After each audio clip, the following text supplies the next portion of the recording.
Jala Sepa Jaya Mahe, Suara Samudra. Salam sehat selalu buat kita semuanya di siang hari ini. Dan kembali Sala News hadir di tengah ruang dengar Anda hari ini di edisi hari Senin tanggal 15 Desember 2025. Dan Jajamers, hari ini juga narasumber sudah hadir bersama kita, di mana wawancara ataupun obrolan siang kita di hari ini sudah ada narasumber kita, yaitu Letkol Marinir Dr. Andes Sunarjo Slamet Widodo, MSI CKNR, di mana beliau sehari-hari menjabat sebagai Kasih Tansa Subdis Ian Pers Diswat Persal. Dan Jajamers, tentu saja hari ini ataupun di siang hari ini kita obrolin seperti apa sih yang namanya tansa ataupun tahor begitu ya. Karena mungkin prajurit kita atau yang sebagian sudah mempunyai tanda jasa ataupun tanda kehormatan, tapi seperti apa prosesnya ya, kita obrolin di siang hari ini.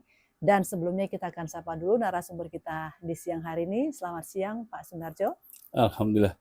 Selamat siang Mbak In. Alhamdulillah Rabbil Alamin. Selamat siang juga para Jajamers kita. Alhamdulillah. Baik, terima kasih atas kehadirannya di siang hari ini di Radio Jala Sepa Jaya Mahe. Dan juga seperti dari awal tadi kita sudah sampaikan, kita hari ini berbicara ataupun kita obrolin tentang tansa ya Pak ya, tansa dan tahor.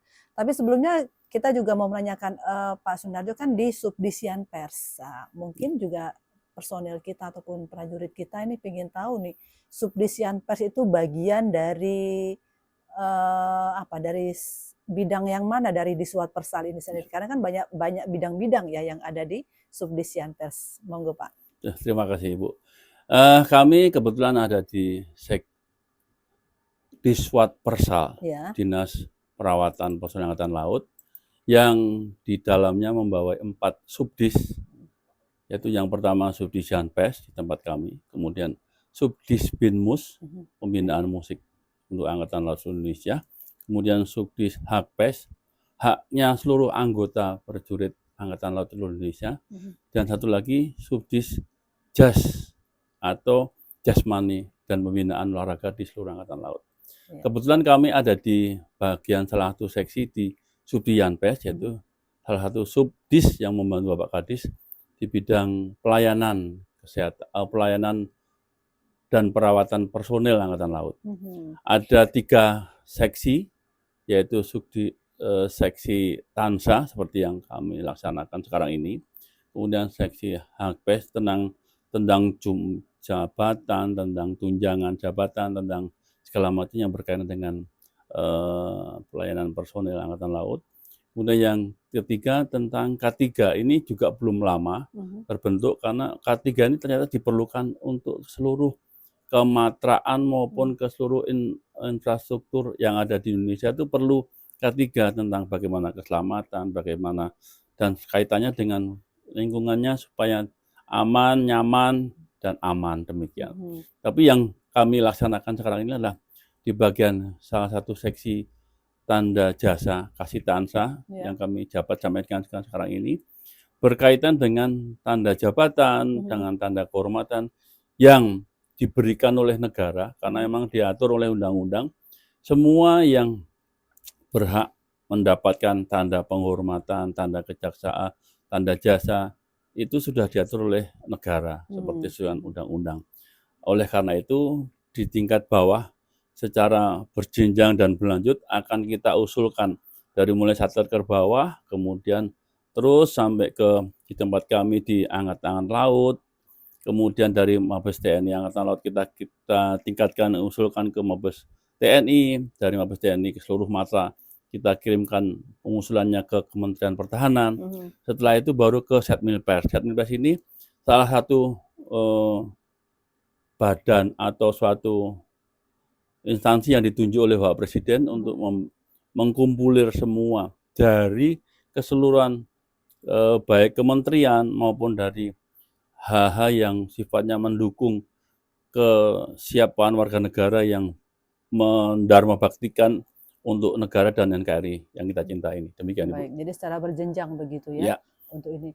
Tapi sebelumnya mungkin sebelum kita berlanjut obrolin tentang Tansa dan Tahor ini ya Pak ya, kami juga ingin tahu tanda jasa. tanda kehormatan. Ini bedanya apa sih dari dua tanda jasa dan kehormatan ini? Ya, pertanyaan yang bagus sekali, Bu. Memang dari awal akan kita sampaikan karena menyangkut perbedaan antara apa itu tanda jasa maupun tanda kehormatan. Karena menurut undang-undang yang ada di Indonesia ini, tanda jasa adalah penghargaan negara yang diberikan presiden kepada seseorang yang telah berjasa dan berprestasi luar biasa dalam mengembangkan dan memajukan suatu bidang tertentu yang bermanfaat besar bagi bangsa dan negara. Sedangkan apa itu tanda kehormatan adalah penghargaan negara yang diberikan ke presiden kepada seseorang, kesatuan, intuisi pemerintah atau organisasi atas dharma bakti dan kesetiaan yang luar biasa terhadap bangsa dan negara. Jadi jelas sekali apa itu tanda jasa maupun tanda kehormatan. Meskipun sama-sama diatur oleh undang-undang dan diatur oleh negara, tetapi berbeda antara mereka yang diberikan kepada tanda jasa maupun tanda kehormatan. Yang jelas bahwa yang kita dapatkan yaitu Satya Lencana itu merupakan suatu kesetiaan seperti kita di militer ada 8 tahun, 16, 24 dan seterusnya. Demikian Ibu. Iya, itu kalau yang sudah kita alami tanda jasa ya. Tanda jasa tadi seperti disampaikan oleh narasumber kita ada 8 tahun, 16 tahun, 24 tahun dan seterusnya. Nah, ini kita mencoba ke tahor dulu ya Pak ya, ke tanda kehormatan ini, di mana memang tanda kehormatan ini apakah kita perlu mengusulkannya atau tanda kehormatan ini memang muncul sendiri atau bagaimana ini prosesnya? Baik, itu pertanyaan yang bagus sekali juga. Kaitannya banyak, meskipun dia sudah mengabdikan ke negara ini sudah sekian lama, tapi belum tahu apa yang menjadi haknya. Untuk itu perlu kami jelaskan bahwa tanda jasa di sini akan sebenarnya sesuai dengan undang-undang yang berlaku di Indonesia maupun baik Panglima peraturan Panglima TNI maupun dari Bapak Kasal. Aturannya adalah semua diusulkan oleh para satker. Seluruh satker berhak mengusulkan anggotanya yang baik itu Tamtama, Bintara, Perwira, sampai dengan perwira tinggi, semua diusulkan untuk mendapatkan entah itu Satya Lencana Kesetiaan, baik 8 tahun, 16, 24, kemudian Dharma Samudra atau 30 tahun, kemudian 32 tahun. Demikian seterusnya, baik Satya Lencana Kesetiaan maupun non-kesetiaan, baik itu Dharma Nusa, Dharma Wiradharma dan sebagainya, itu semua ada tentuannya. Dan itu semua adalah usulan dari bawah. Untuk itu kami himbau kepada seluruh satker untuk selalu mengingatkan kapan TMT-nya dilantik, kemudian semua masing-masing dari mengingatkan di bidang persnya, terutama di bidang perawatan personil. Saya sudah memasuki dinas 8 tahun, berarti saya sudah berhak untuk mengusulkan, mengajukan untuk kesetiaan kami 8 tahun. Selama pada saat 8 tahun tidak ada apapun yang menghambat. Masalahnya ada beberapa anggota yang ada yang tersandung masalah atau kena masalah yang lain sehingga harus tertunda, sehingga harus tidak bisa bareng dengan letingnya, dengan seangkatannya. Semua itu akan dilaksanakan melalui sidang. Sidang tim peneliti tanda kehormatan, tanda jasa. Yaitu setiap tahun kita laksanakan 2 kali. Jadi setiap 1 semester eligible tahun sekian, TMT sekian, kita akan usulkan. Demikian juga sampai tahun berikutnya. Nah, kaitannya dengan usulan tadi Ibu, kalau kita menunggu dari usulan para satker yang notabene seluruh Indonesia itu tidak sama. Kecepatannya maupun hal-hal yang terkendala kita tidak tahu. Baik dari teman-teman kita yang dari wilayah timur, dari tengah maupun dari barat, kita sudah warning untuk segera mengirimkan usulannya. Tetapi karena satu dan lain hal sehingga kita selalu menunggu keterlibatan atau kelengkapan mereka. Untuk itu kami mengambil jalan tengah. Kita sudah sepakati dari Dinas Administrasi Personil, Dismin Persal, maupun Disinfolata, kita kumpulkan seluruh data yang personil yang sudah saatnya atau yang kita sebut dengan eligible, sesuai dengan TMT kepangkatannya, TMT kapan dia dilantik, sudah masuk akan kita sidangkan, kita kumpulir, kemudian kita sidangkan. Apakah si A ini tidak ada masalah selama dia melaksanakan dinas. Misalnya sebagai contoh, untuk diusulkan Satya Kelencanan 8 tahun, menjelang eligible 8 tahun kita sidangkan. Si A ini ternyata pernah sesuatu, oh dia dapat surat komplainnya berupa teguran, berarti dia harus ditunda selama 1 periode, dan seterusnya sesuai dengan ketentuan yang berlaku, sesuai dengan cap komplain yang disahkan oleh hak yang badan hukum yang berlaku. Kemudian kita menyesuaikan apabila itu memang berlaku teguran, kemudian itu berlaku apa yang lain, atau mungkin penahanan ringan, penahanan berat, berapa periode yang harus ditunda. Tetap kita berikan haknya sesuai dengan hasil keputusan hukum yang berlaku. Demikian, Ibu. Jadi istilahnya terlambat ketika seseorang ini ataupun personil ini misalnya 8 tahun ya, 8 tahun dia mungkin punya masalah begitu sehingga dia tertunda untuk mendapatkannya Satya Lencana 8 tahun. Untuk mendapatkan 16 tahun, apakah ini TMT-nya terhitung dari keterlambatannya sendiri atau dari awal? Baik, ketika Ibu. dia mendapat yang 16 tahun. Jadi pada saat sidang tim untuk pengajuan 8 tahun itu sudah misalnya kena masalah, sebagai contoh teguran. Teguran itu mendapat penundaan selama 1 periode.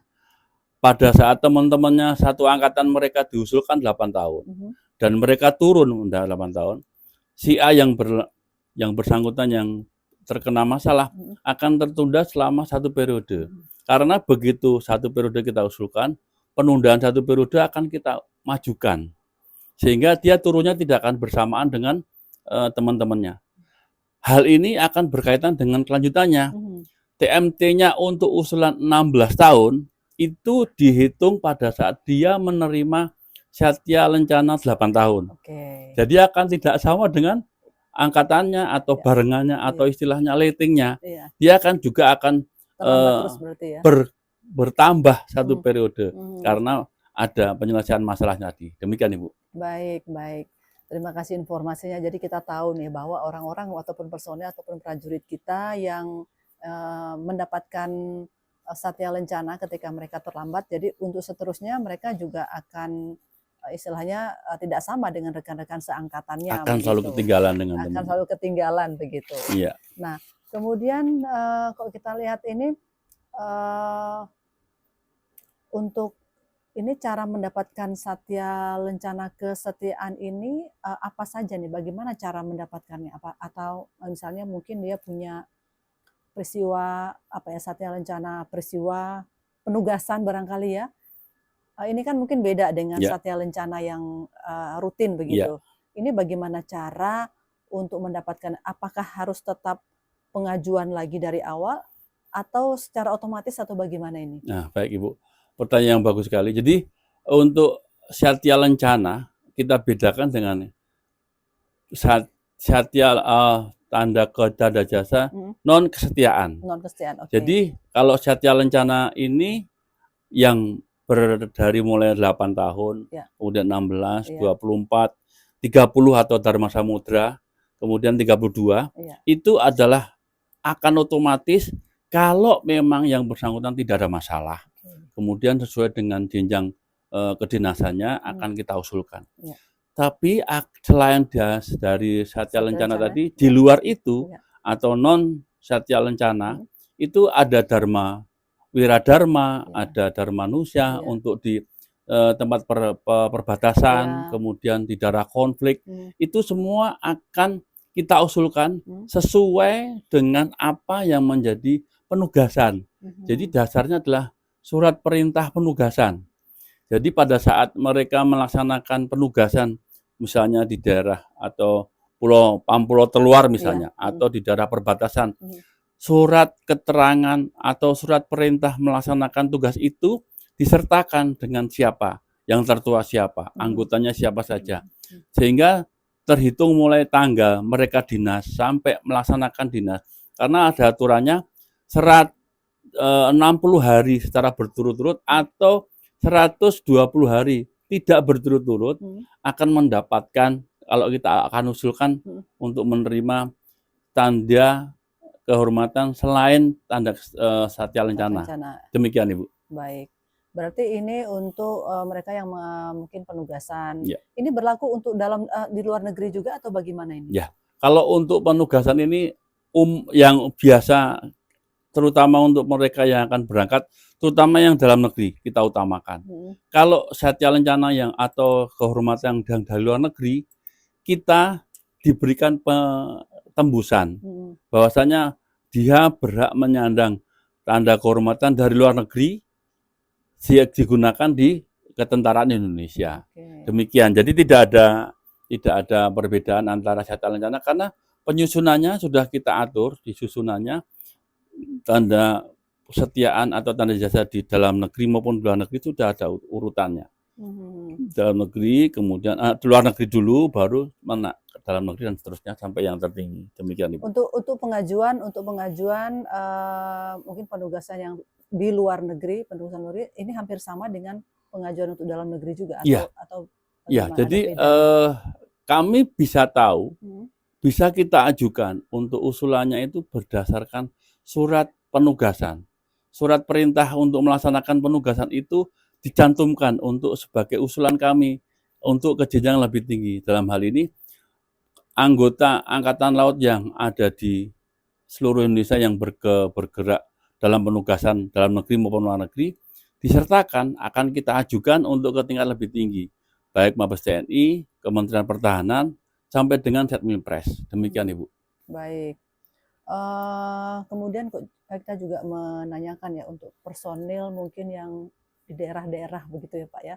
Daerah-daerah ini kan mungkin kalau kita lihat terutama di luar Pulau Jawa begitu, yang pasti mereka ya mengharapkan tanda jasa. Nah, sedang mungkin personil di daerah ini juga bukan kurang peduli, mungkin tidak paham atau bagaimana begitu ya.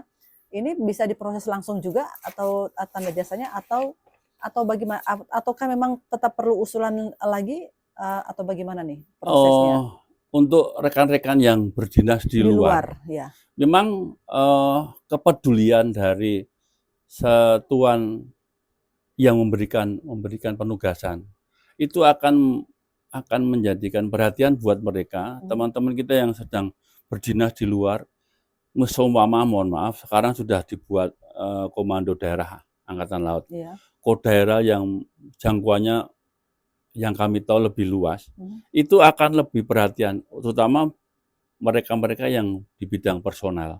Karena penugasan di bawah operasi, staf operasi, tapi harus ada tembusan atau usulan dari personalia, terutama perawat personalia untuk memberikan penghargaan minimal sebagai tanda kalau beliau-beliau itu sudah melaksanakan penugasan untuk negara ini di daerah pulau terluar atau di daerah perbatasan, sehingga dengan laporan usulannya sebagai surat penugasan ini kami terekod, kemudian kami usulkan ke tingkat yang lebih tinggi. Tanpa itu kami sendiri juga tidak tahu apakah beliau ini memang dinas di sana atau dalam penugasan. Karena yang Satgas kan minimal 6 bulan, selebihnya bisa diperpanjang. Itu tanpa ada surat penugasan, siapa-siapa yang terlibat sebagai apa, sebagai komandannya siapa, kemudian dia entah sebagai komandan regu, entah sebagai apa, semua tercatat dalam surat penugasan sehingga kami laporkan ke satuan atas sesuai dengan surat penugasan yang kami terima. Demikian Ibu. Baik, jadi semua tetap termonitor begitu ya. Baik, Jajamar 107,7 FM, bincang-bincang ataupun obrolan kita masih jalan terus, tapi kita akan break sejenak buat Jajamar semuanya. Mungkin yang saat ini tidak bisa mendengarkan siaran langsung kami di 107,7 FM, Anda juga bisa melihatnya nanti di kanal YouTube kami di Jajam Radio, dan jangan lupa nanti di like juga, di subscribe dan ditekan loncengnya, agar Jajamers tidak ketinggalan dengan video-video kami yang terbaru. Oke, Jajamers 107,7 FM, kita beri sejenak, kita dengarkan beberapa buah lagu untuk Anda di siang hari ini.